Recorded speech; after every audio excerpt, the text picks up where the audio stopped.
I represent Apapa Federal Constituency. I'm from Lagos State. Well, the budget to me is, as envisaged, a budget of sustainability. And you realize that a few days ago, the MTF was revised. The revised was passed by the two houses. And I guess what actually necessitated this is the hike in the price of petroleum. Budget was premised on 40 to a dollar per barrel, and there has been since about 100% increase. And this will call for some alignment and adjustment in the budget of the state.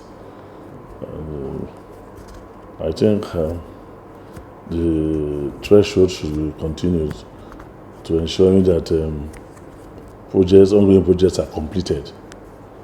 This majorly is what I see in this budget. And you see the Speaker of this House of Representatives, in his closing remark, did advance that we will ensure the budget addressed infrastructural deficits, addresses the issue of banditry and issue of security. You must be quick to realize that the primary responsibility of governance is security of lives and property. I think both the executive and the legislature are in tandem with the pursuit of the right honorable speaker.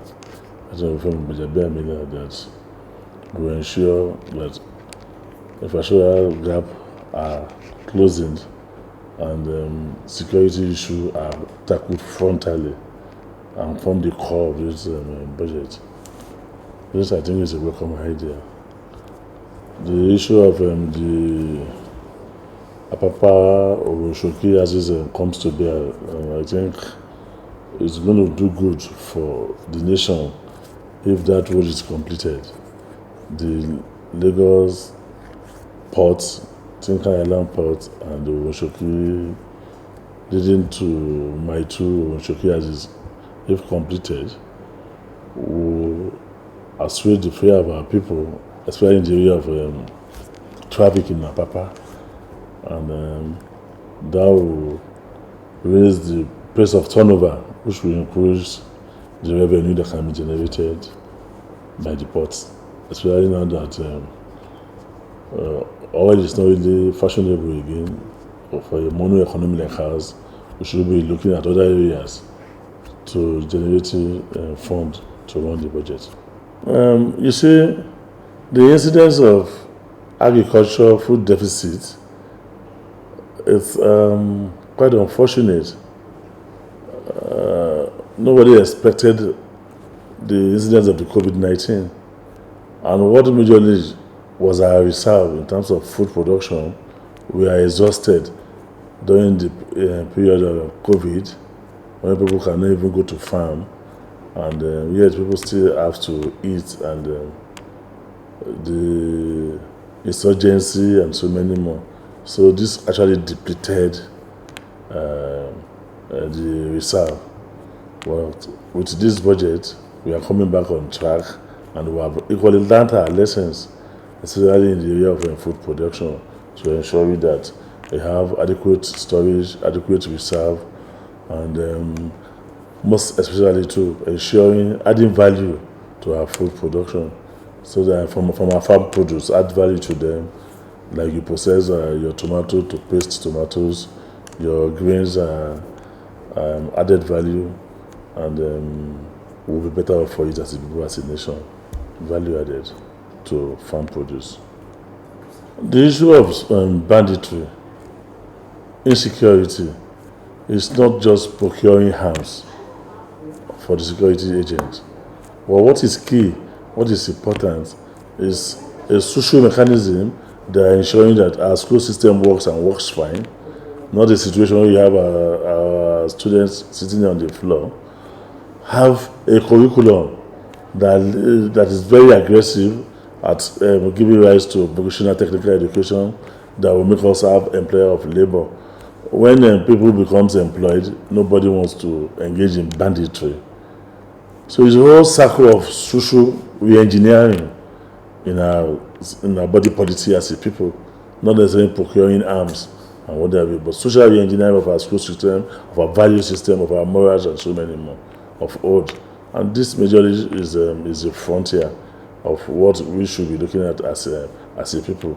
In Lagos, for instance, our governor, Babajide Sanwo-Olu, had paid serious premium on vocational technical education in recent times, with the incidence of creating employer of labor as against job seekers. I'm only using this medium to pray that the federal government come to the aid of the state and ensuring that we give a special status to the Lagos. The population still keep rising. A model city of over 26 million people needs help, a former capital by the federal government. You look at Lagos is enclosed in water. Water goes around a size of 3,577 square meters, and a very navigable water. The incidence of kidnapping in Lagos are mostly carried out on water.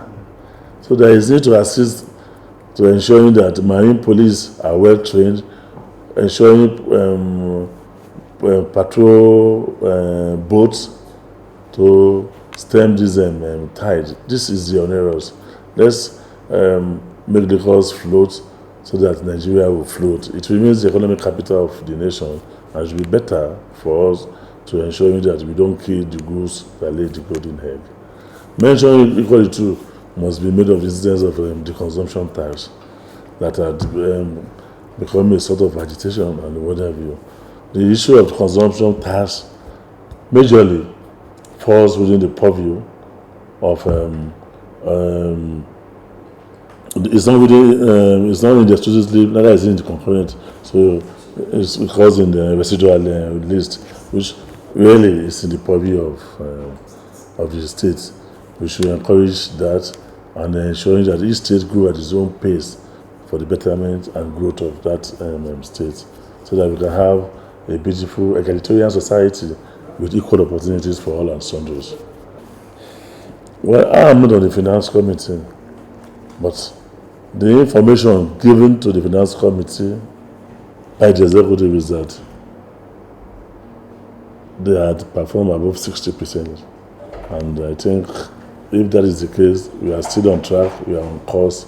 It is still very, very possible to make, before we get to December, to make something in the region of 90-100%, which is still good for the nation, on course. And don't forget that in recent times, our budget had been skewed towards infrastructural growth, which is good for the nation.